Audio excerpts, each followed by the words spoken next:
important to Johnson County and the entire Kansas City area.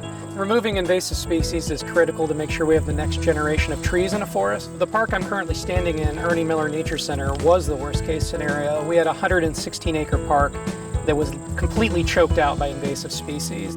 Since the late 70s and early 80s, bush honeysuckle has taken kind of a chokehold on the riparian areas of Johnson County and spread from there.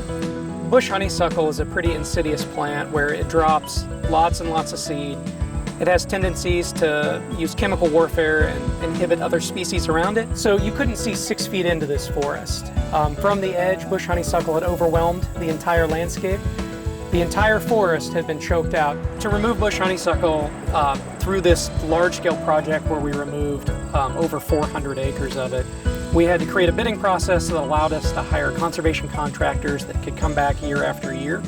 And that allowed us to have them come in with anything from forestry mowers that would be shredding in an understory to hand crews using chainsaws.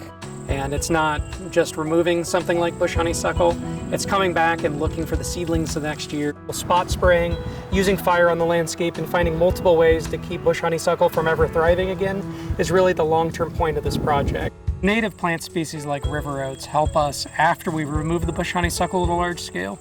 Our volunteers and staff can go collect this, distribute it, and make sure that it starts growing again on the forest understory. As we've been restoring the park ecosystem after the large-scale bush honeysuckle removal, we've also been aggressively planting young baby oak trees.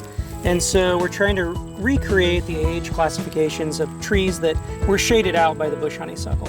When we have these healthy parks that have a really nice balanced group of native plants, they have adapted to change over hundreds and thousands of years. And instead of having these plants that are kind of hogging all the resources, you have a really well-balanced network of plants and animals working together. And so when we're able to build resilient parks, it allows us to show the community the scale at which we can do this work and do hundreds and hundreds and thousands of acres of habitat stabilization in riparian areas.